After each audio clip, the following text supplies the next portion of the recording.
Hello, everybody. Welcome. Today we'll be discussing our second to last unit of the year, and that is birds. Couple of statistics to start.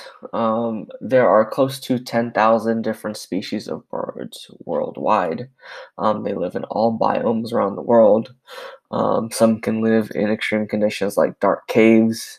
Some, like the cormorant, which we see down here, can dive to depths of 45 meters into the ocean. We have this tiny little bird here called the bee hummingbird. It is one of the smallest vertebrate endotherms in the world.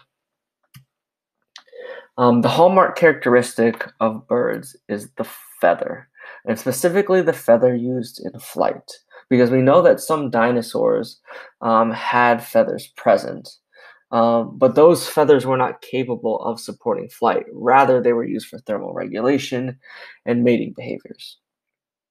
Some other traits that birds have, they have keratinized beaks, and they lay eggs. A little bit about the background and history of birds. We know that in 1861, the fossil of the Archaeopteryx served as an intermediary between birds and dinosaurs. The skull resembled a modern bird, but it had teeth rather than a beak. And there were feathers that were unmistakably imprinted along wings. This is what it looked like right here. Here's the fossil. You can see the feathers there, the skull. And then here's the artist rendering. The general size was about 1/2 meter in size. So modern birds are split up into two groups, Paleognathae and Neognathae. Paleognathae are large flightless birds with a flat sternum and no keel.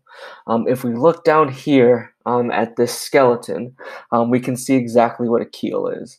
A keel is an extension of the sternum in a bird.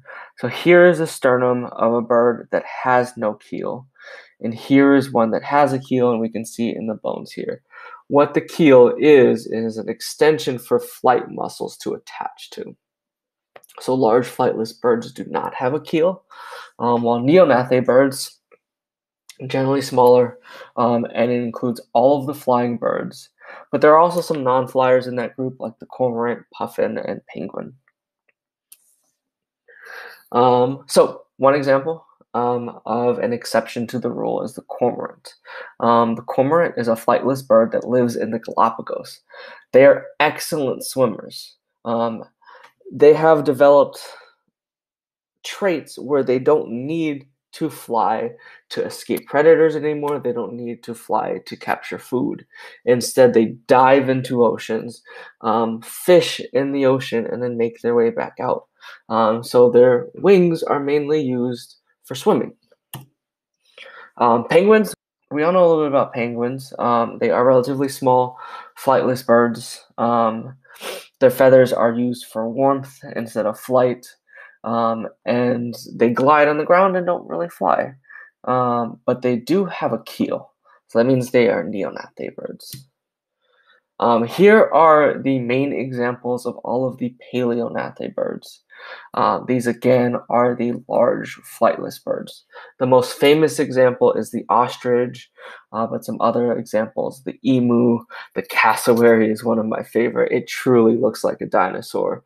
Or on the small side, here's a kiwi, a very, very small flightless bird. Ostriches, we can see here's a full-grown adult and the babies. They have some of the largest eggs in the animal kingdom. They also have the largest eyes relative to the rest of their body in the whole animal kingdom. The large flightless birds are found throughout South America, Africa, and Australia. We can see things like the biggest one is the elephant bird found in Madagascar, or the moa found in New Zealand. And then we have ostrich, cassowary, all the way down to the kiwi, only found in New Zealand. So you do have to know the anatomy of a feather a little bit. So let's just work our way up through the feather. So it starts with a hollow quill. The quill emerges from the skin follicle, and it continues into a part that is called either the shaft or the rachis. That is the thin or the thick middle part of the feather. Um, Coming off of that are numerous things called barbs. And there are up to several hundred different barbs arranged in a flat web surface. And when they're put together, they're called a vein. Each barb itself resembles a miniature feather because there are numerous little barbules spreading out laterally across the barbs. And the barbules zip together with a tiny hook. So here's how that looks, right? Here's the large central quill that forms the shaft or the rachis. These little lines going across, we can see here, are called the barb. And each barb has lots of little barbules going across. And the barbules are connected by little hooks. A big section of barbs all together, again, that's called a vein. So that is the general structure of large flight feathers. Those are also called contour feathers. There are two other types of feathers you need to know about. Filiplume feathers, which you can see G right here, are feathers used by the nervous system of the bird. They basically act like sensory feathers on the outside of its body. And then we have soft down feathers like we see here, where there is no hooks and the rachis is severely reduced. The function is to conserve heat in the bird here. So these are the soft little feathers that if you've ever seen like a baby chick, a baby duck, they are born with all down feathers, and over their life they start to get rid of some of them and grow these contour feathers. If you've ever had a down pillow, a down comforter, what you have is a comforter or a pillow with all of these little feathers in there. So birds spend a lot of time preening. And preening is basically taking care of their feathers to zip everything back together.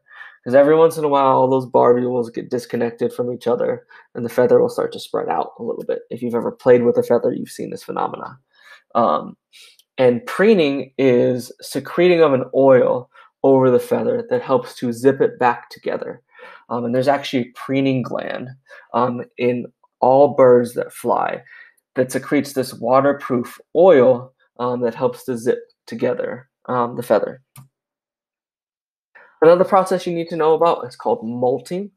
Um, Molting is when feathers are lost in the bird, and molting can happen for a few different reasons.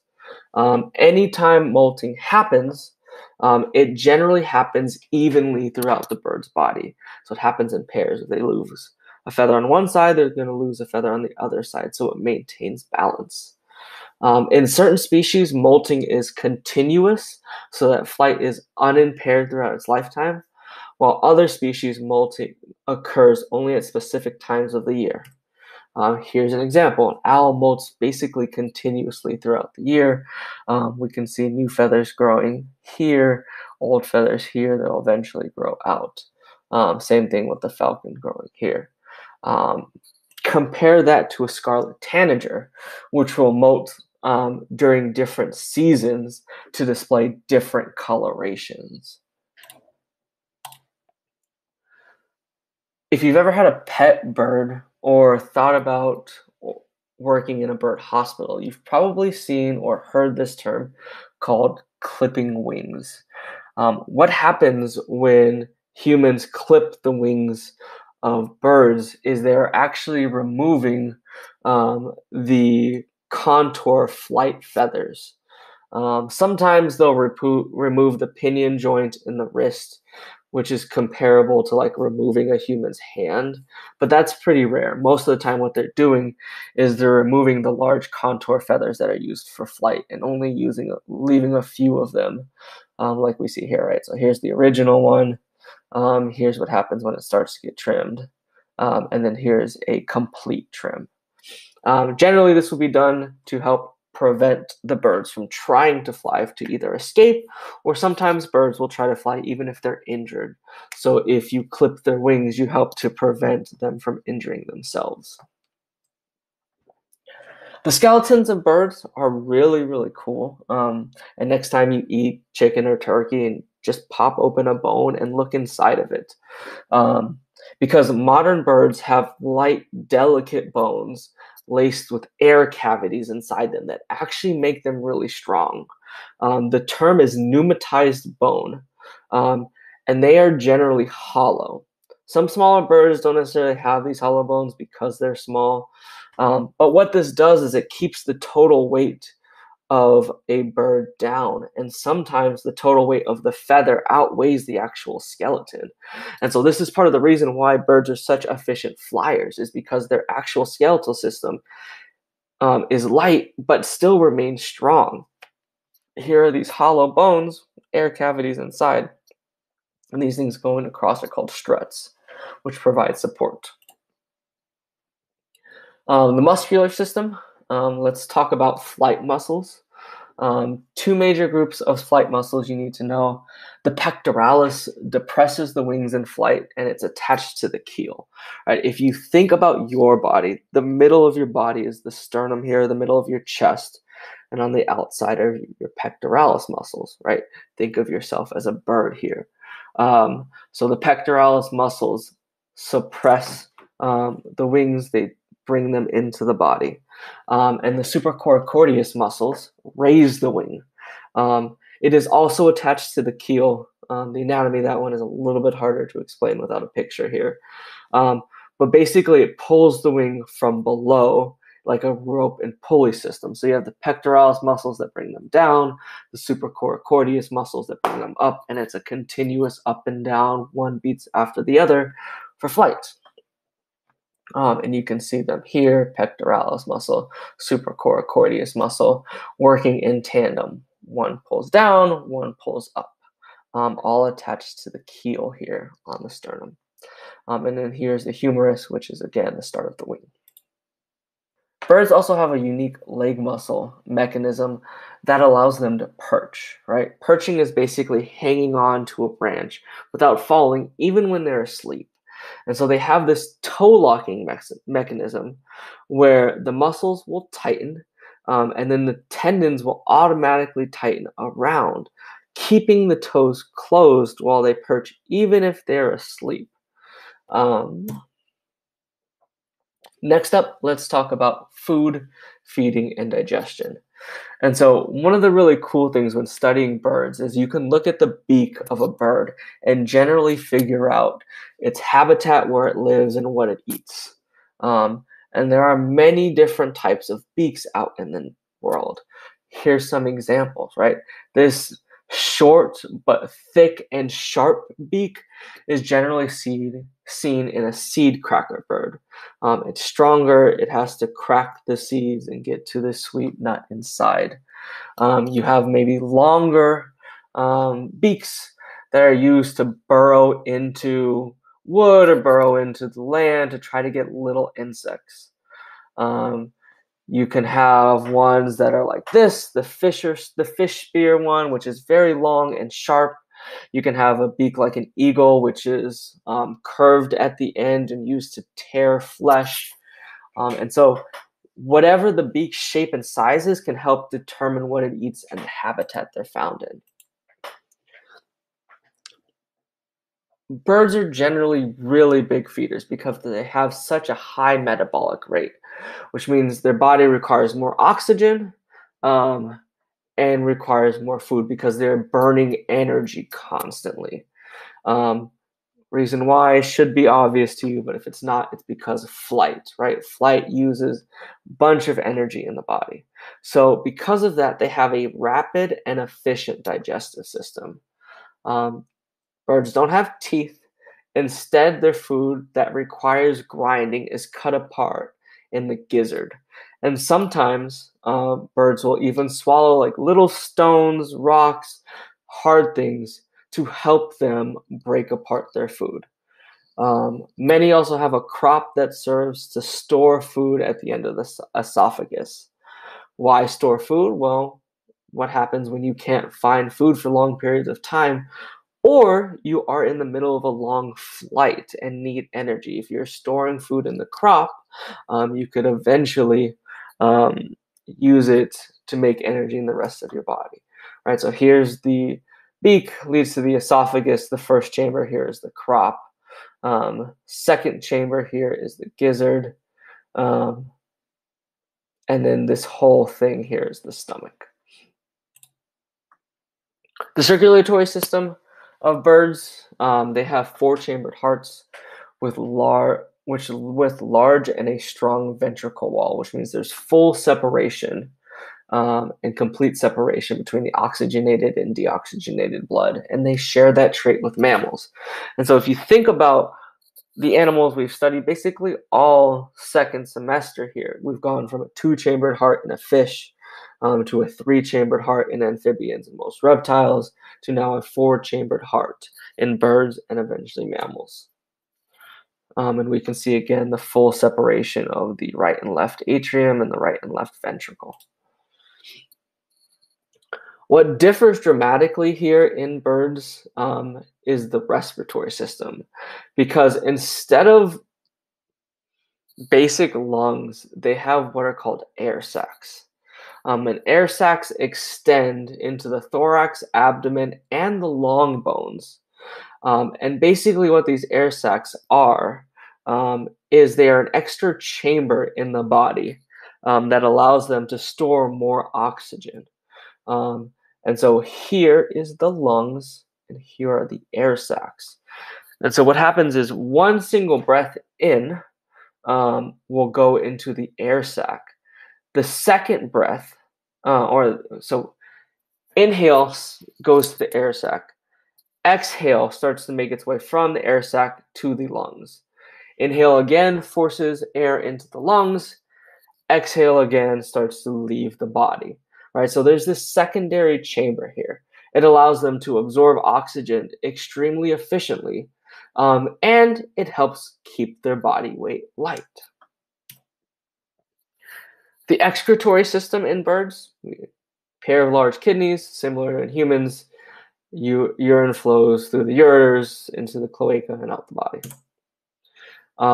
Some birds that live in and around the ocean will also have this centralized excretory organ called a salt gland, which helps them get rid of high concentrations of salt in their body by producing a salty substance that ends up being excreted from their beak.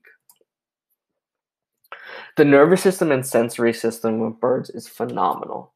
They have good hearing, but superb vision, probably the best vision in the animal kingdom. Their sense of smell and taste are not very good, but they make up for it with hearing and vision. The ear is similar to that of a mammal, where there's a canal that leads to an eardrum. And the eye is similar to a mammal, but it's larger relative to its body size. It's less spherical, almost immobile, and instead of like being able to move its eye, it has to turn its head. It has both rods and cones for night vision and color. So what you need to know about wings is that there are four basic forms of wings. You have these elliptical wings here, these high aspect ratio wings, dynamic soaring wings, and high lift wings. And if you look at the outline, you can generally figure out what type of bird and what type of habitat lives in. Example, these dynamic soaring wings are long, slender. There's no wing slots here, no contour feathers on the outside that are spread out. And so these wings are meant mainly for gliding long distances. While these wings in the hawk, for example, have these large primary flight feathers and a large wing overall. They can get height very quickly, can change direction well, and can fly generally really fast. Compare that to something like a flycatcher or swallow, which have different methods of flying, as we can see through the wings here. Next up on our list of things to discuss is migration, because about half of all bird species migrate. And I think we should know the reason for migration, right? Generally, birds migrate to avoid extreme weather. Um, they'll have a summer range and a winter range, but generally they go from warm weather to warm weather because they're so small, they don't conserve heat well. And generally during migration, there's reproduction as well. And so there's a couple reasons behind it. Um, so what happens is the amount of daylight during a day changes. So in like late winter, early spring, there's this stimulation in the bird's body that it recognizes that the amount of daylight is changing. And so what that will do is it will change the growth of the gonads in the bird's body. It will start to deposit more fat, prepare itself for migration, start courtship and mating behaviors, even trigger the care of young. And it's all controlled by this gonadotrophic hormone in its body that's secreted when the amount of sunlight changes. Um, Another thing to think about is that birds generally live in social groups where they work together, live together, and raise young together. This is some of the first groups of animal where those things are occurring, right? Think of amphibians, think of reptiles, think of um, most fish. We don't have this cooperative behavior like we see in birds. Fish, a little bit of an aside because fish do sometimes swim in schools for protection. But those other animals aren't normally in groups. So new behavior. Another interesting behavior is a courtship behavior. Birds have large, bright, fancy feathers and do these intricate courtship behaviors to try to attract other birds. It's fascinating, honestly. The reproductive system in birds, males have testes, females have ovaries. Generally, the testes are really small up until breeding season. And during breeding season, they can enlarge up to 300 times their normal size. Fertilization is internal because we're making an amniotic egg here. It has to be internal. So there's contact through the cloacas, male passes sperm to the female. There are a few species of birds, though. Not a lot, but there are a few species of birds that do have penises. And in most birds, what happens is the left ovary and oviduct develop and the right one degenerates. So they have two, but one side of the system doesn't work well and the other side works efficiently. Here we can see the albatross. This is mating position here, and they are pressing cloacas together. And here we can see the difference between the left and right side, where there's this full development of ovaries on one side, and the other side has a ruptured ovary where it's not fully complete. The kiwi, bird we talked about earlier, has the largest egg relative to body size of all birds. We can see just a couple examples of the diversity that bird eggs can have. Here's a robin, a house wren, super small, right, the size of a dime, a sparrow, a bluebird, and so on. Another interesting thing to think about with birds is the mating system. So over 90% of bird species are monogamous, and they will only mate with one partner during each breeding season. Monogamy is a little bit different in birds. Most of the time, we're talking about breeding seasons. There are a few species, such as swans and geese, where the partner is chosen for life. But recent DNA analysis has actually shown that there are a good percentage of species where one partner has been unfaithful.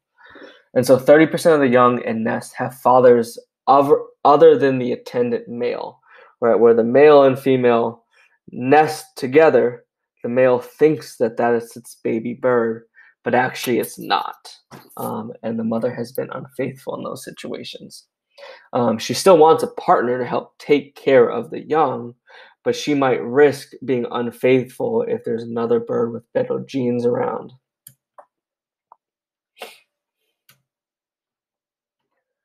So nearly all birds lay eggs that must be incubated by at least one or both parents. Often the female performs most of the duties of incubation, but there are some exceptions, think penguins. There are also some birds that are nest parasites that will lay eggs in other species of birds' nests, basically forcing that bird to incubate it, and while the other bird can just fly away and do its own thing.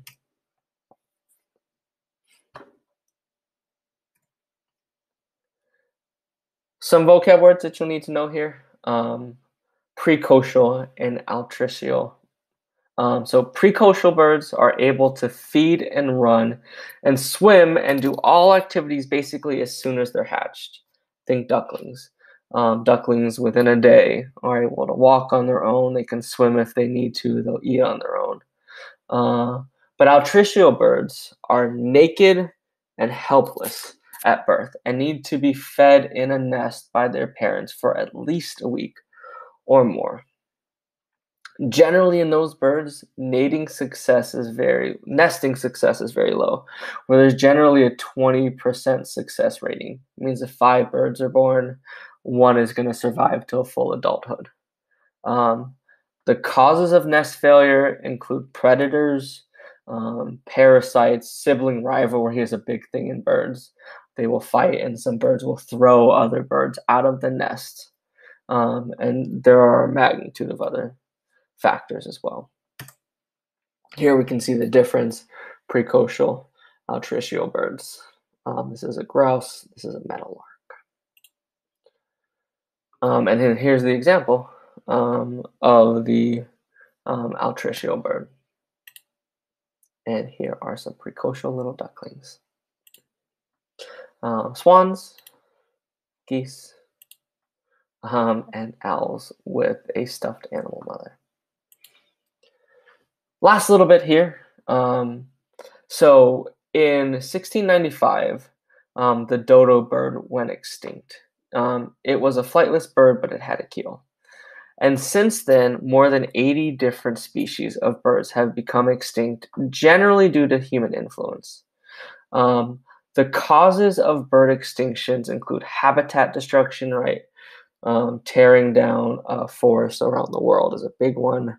Hunting, and songbird destruction has actually happened for 2 or 3 main reasons. The biggest one is cats and the domestication of cats. Cats are very big bird hunters. Since cats have become domesticated and live all over the world, they are a big predator of birds, and that has caused bird populations to decrease. Habitat destruction, and skyscrapers and the building up of cities. Birds have a really hard time seeing glass. And so in cities where there are these large buildings, shiny and bright, mostly made of glass, bird populations have severely decreased because they're honestly running into these large buildings and dying. So that's the end of our formal notes here. In class, we'll talk more about different types of species of birds. There are some really cool ones out there. We will do some labs on the differences in their wing types, feathers, beak type, and all of that. But that is all for now. Thank you for watching.